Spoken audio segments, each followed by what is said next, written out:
first thing I would like to say is that I'm very, very happy with the quality of the work that you guys have done. I was discussing this with James earlier. I think we went through your previous assignments and the deliverables, and I have to say it was very, very high quality, so well done. So now there is this last part of the capstone project, this final presentations, and we are going to go through this today, so good luck to everybody. So before we begin, basically I have like a few tips and tricks for the written exam that is going to be in January. So we received the confirmation that it's going to be on the 23rd at 1. But this is like still tentative, so check the official timetable for the precise room number and the actual hours of the exam. And the maximum amount of time for this is 2 hours. So as you know, in the written exam, just to recap, there are like two parts. One part is the MCQ part, and multiple choice questions. There are like 15 questions. They all weight equally. Some of the questions might have multiple valid responses. If that is the case, you will find a little flower that indicates questions for which there are like multiple valid answers. And this is indicated also in the header, okay? So just read the instruction carefully. And then the second part of the questionnaire has open questions. There's typically one question. It's a scenario where you are asked basically to act as an interaction designer for a company and do something. And then you will have basically one or multiple pages where you can list basically what you would do basically.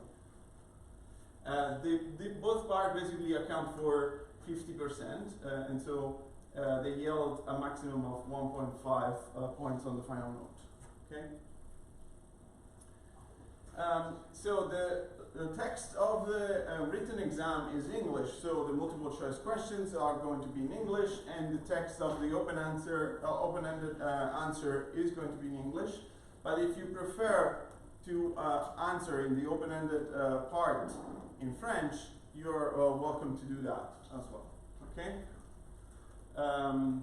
But we will not provide translation for the multiple choice question in French, or the text of the open-ended question is going to be only in English, not in French. So if you think that could be a challenge for you, bring a dictionary to the exam. Dictionaries are fine, and so you can clarify the meaning of certain words. So we put together basically a bunch of resources from the previous years. We are also to post more in the upcoming days on Moodle, so check also Moodle to prepare for the exam. There are like formative evaluations, you have already seen them. These documents basically present all the answers to those multiple choice questions. These are like open-ended questions that we use in 2016, 2017, and there are also examples with corrected answers and also the grading criteria for the open-ended part. Okay. And finally, here you can find the glossary of the course that summarizes the meaning of the main words that we use in the question. This link is not working for the glossary. This one? Okay. Yes, the file was deleted. Okay, we need to fix that. We'll fix that. Okay. So a couple of tips for the written exam. Try to write clearly, okay?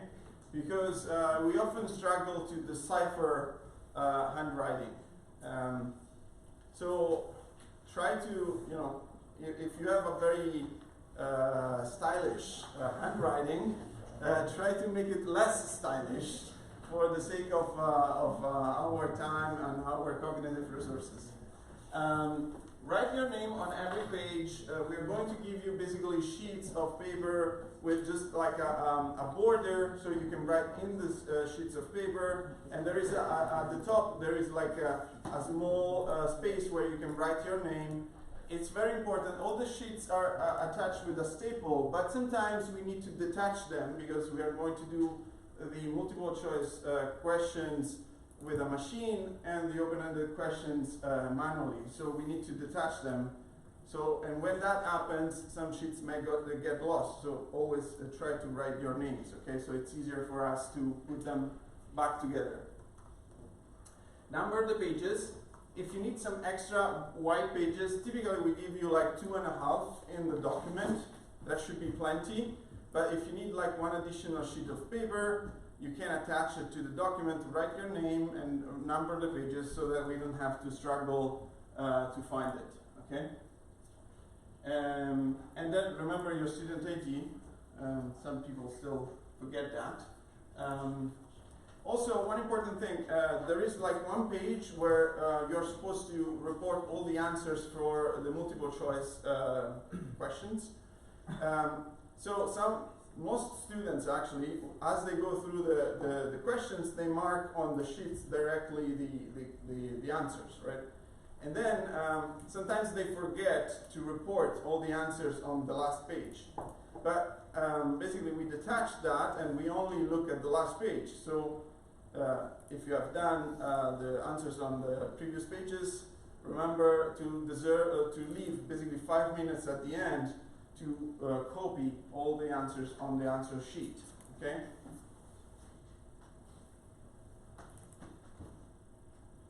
Okay, so next thing is, I hope basically with this course, I stimulated your interest for interaction design.